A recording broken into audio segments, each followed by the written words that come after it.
And Greg, if you would just help sort of administer. All right. So welcome everybody and welcome to Matt Mare from England, who has agreed to join us and talk to us about his thoughts about the integration of music therapy and compassion focused therapy. I'm quite interested and excited in hearing about how Matt thinks about music affecting the different, the drive system, the soothing system, and I think it'll be a really interesting and rich topic. So I'll turn things over to Matt now. Lovely, thanks, Greg. I'll try and share my screen, everybody. Let's see if I can do that. So, I'm assuming you can see the first title slide. Is that right? Are we off? I'm seeing your desktop with Are you? all your slides. Okay. Try this then. How's that? That should be better, shouldn't it? Nope, same thing. I'm seeing the desktop but larger. I think you have to hit play wherever you're going to play the slideshow. Oh, I see. Okay, brilliant. How's that? Yes, that's perfect. Oh, brilliant. The first time I've done that. Brilliant. Great. Now I can't see my notes. I did this the other day with a Zoom call, and actually, I can't remember exactly how you do it, but when you go to share your screen, I think there's an option that says like complex or something like that, and it'll give you an option to just show a part of your screen.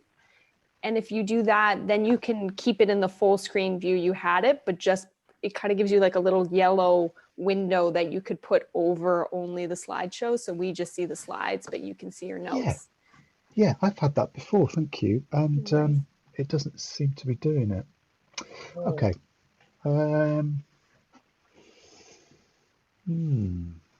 Sorry about this. That's okay.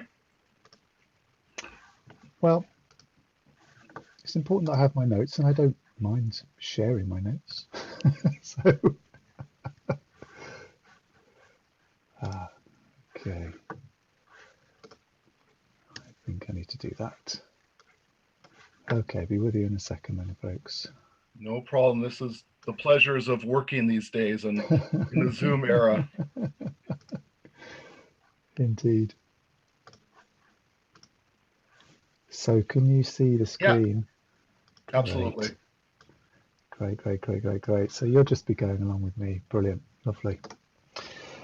Oh, thanks a lot. And yeah, thank you for this, Greg, and everybody. I'm really looking forward to the discussion. And so we're going to be thinking about discussing how we can enhance compassion, our capacity for compassion through music. And we're going to start with thinking about compassion. I'm assuming that everybody has some sort of a good understanding of compassion-focused therapy and compassion. So to enhance and develop compassion, we all need the courage and wisdom to move towards the emotional pain. So nobody, I don't think, and nobody wakes up thinking, I must have more suffering, I must have more anxiety in my life. And we have bodies that are made, for us and not by us. We have tricky brains, and so we've got to be sensitive and committed to emotional regulation to prevent us from following our evolutionary programming. And so I think that's where the music therapy comes in, is that there's emotional regulation. That's one of the key aspects of music therapy work. So I hope everyone's familiar with the 3-circle model. And just as Greg was saying in the introduction, music can be in all those, and I'll describe how they can be in all those, the green and the red and the blue. So music can play an important part in calming and settling and feeling content and peaceful and resting and digesting and feeling open. And that's what we're going to try and focus on today, going into that green system. So music is part of the sort of human capacity to have imagination, and then from in our new brains, not our old brains but our new brains, imagination. Also the ability to play as well. Very, very important when we come to think of the mindset of the soothing system, the affiliative system. Play is incredibly important. There's so much has been written about creativity and play in music. Winnicott, for example, talks a lot about play and the imagination, creativity. And also, so through empathic musical improvisation techniques, we can, music therapists can play, we can play with each other. And this is very akin to sort of an interpersonal transitional space where change can occur. There's a lot of evidence base for this, certainly in music therapy, but also Stephen Porges talks a lot about the social engagement system and how music can affect that. So this is just a little sort of getting from compassion into music. So we're concentrating, trying to focus on the safe and connected music that we can create throughout the lifespan. So there are some biological factors. From 3 weeks after conception, the ear is developing along with the brain and the heart. Then after 3 months, infants can hear and process sound. There's this idea from Colwyn Trevarthen of communicative musicality. And this is the way that really we treat our infants as, as musical beings. And infants can communicate with adults and often lead conversations, and we can learn from infants through music and movement. This is communicative musicality. And so it's part of music making and is part of the development of secure attachments, and this can happen through music.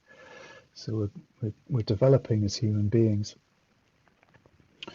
and building up memories of music, and Shaw talks about right side brain activity being concerned with attachment and growing secure or insecure attachment on the right side, and then moving over to the left so it can be named and described. And the right is growing first, and then moving to the left. Now, musicians and music goes all over the brain. There's no one area particularly that doesn't have music within it. And so as the brain is growing, so in a sense is our musicality. And so we have, we're building up these memories, and those really intense sort of growth spurts of emotional and social development in our brains. We have what are called reminiscence bumps. So the first one is when you're younger, maybe 2 or 3 or 4, 5, 6, and then we have a reminiscence bump from the age of about 13, 14, 15, 16, 17, 18, that sort of area, adolescence, early adolescence. So this is when I've done some work for a couple of years with people that have a diagnosis of dementias, and often we're playing music that's from their childhood or from when they were teenagers, when their identity is forming. Okay.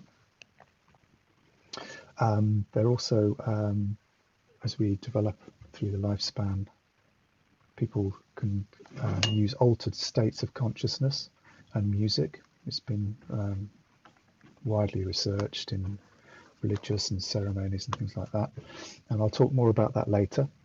But I'm assuming that everybody here has regulated themselves in everyday life with music. You choose to listen to music and choose which song, which track, which concert to go to, and so it's a self-regulatory choice. So the social environment of music. So music is very, it's in the brain, it's in the body, in body memory. It can be representational. So we're just saying it uses the imagination in the brain, and it's transferential. It's based in relationship. So music is often described like a knife. This is Daniel Barenboim, the conductor and pianist, often describes it as a knife. So you can either use the knife to cut the bread to share, or you can use the knife to stab somebody. So that's the sort of music as mindful sensory experience. It is sound on the whole.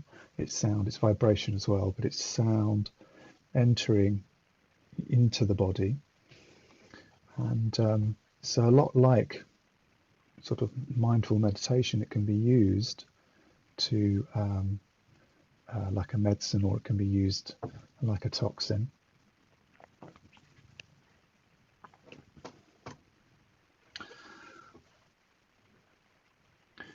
So as a toxic identification, music and evolutionary patterning, as I was saying at the beginning, CFT is very much about awakening people, isn't it? Becoming more aware, so you're not following your evolutionary patterning into a very competitive mindset.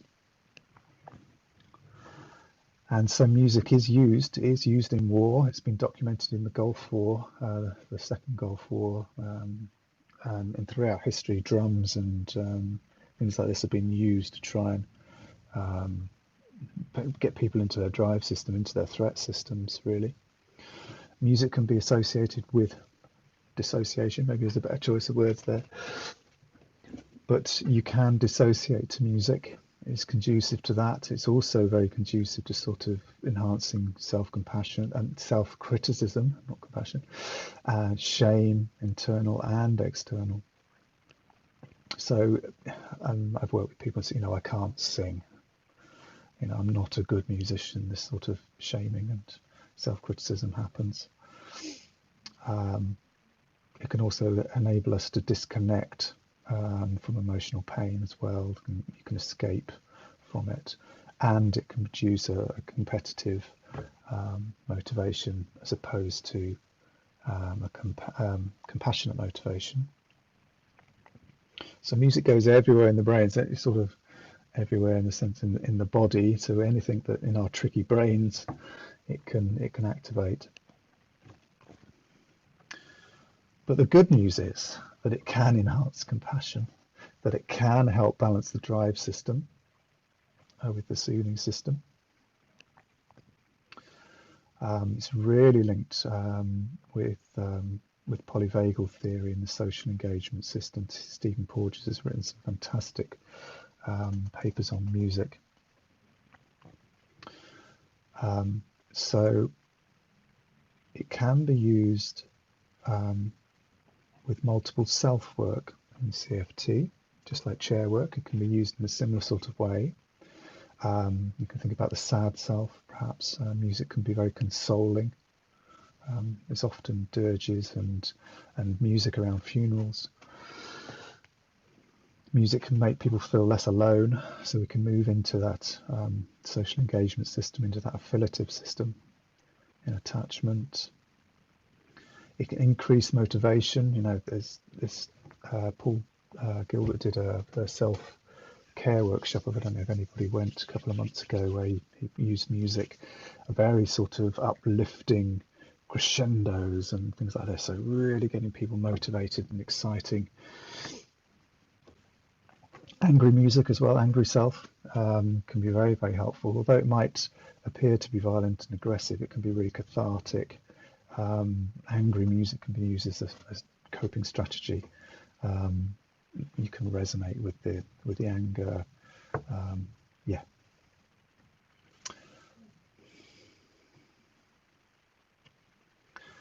Okay, so trance-like states are really interesting, and it's not something I've had a great deal of experience. This is quite a new area to me, so I'm quite interested in seeing anybody's got any insight into this and sharing with us. So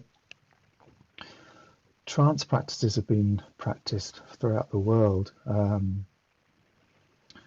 and it puts us into an altered state. So an altered state could be sleep, it could be a gogged state, which is a half awake, half asleep state, or when we're taking alcohol, tobacco, that's an altered state.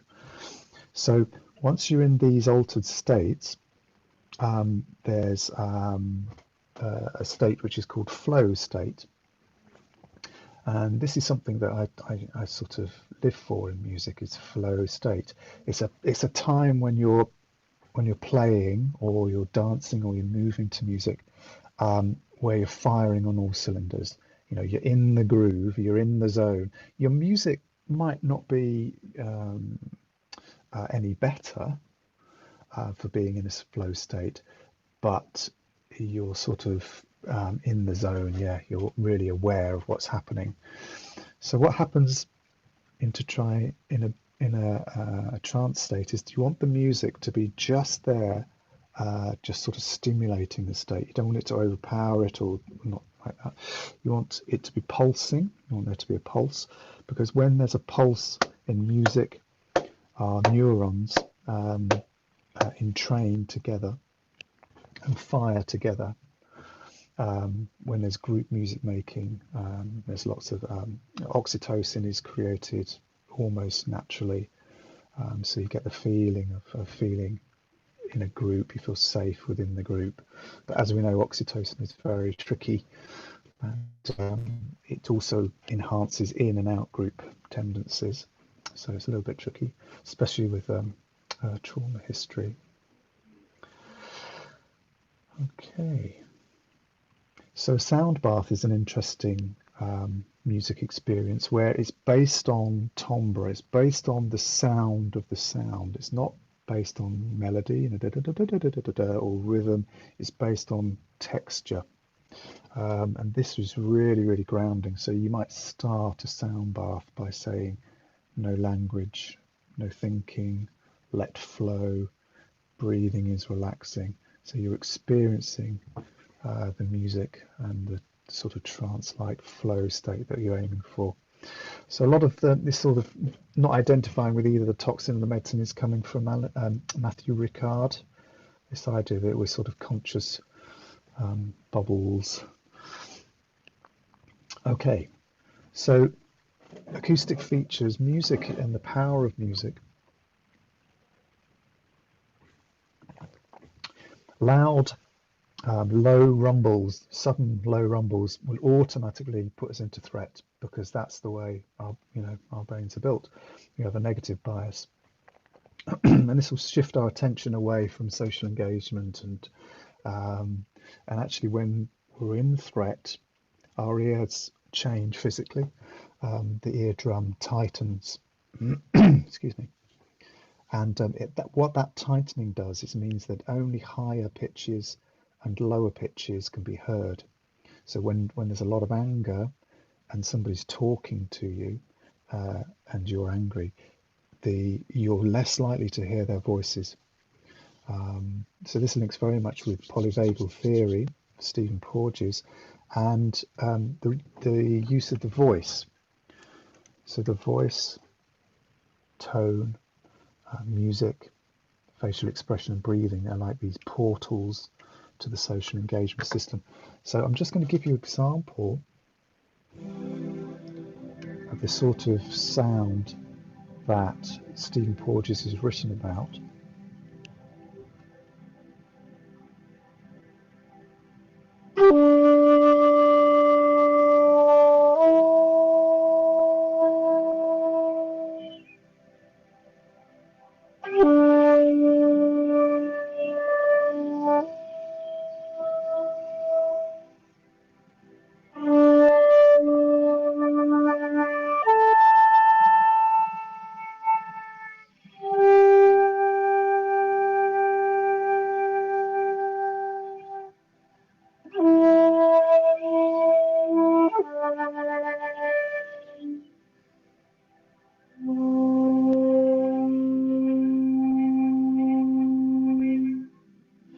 So just like the flute, the human voice is in the same range.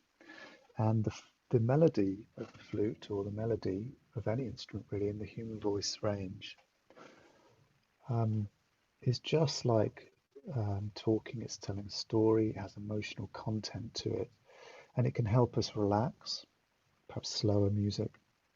We can slow our heart rates down with music, and we might smile. So all these are portals to this social engagement soothing system.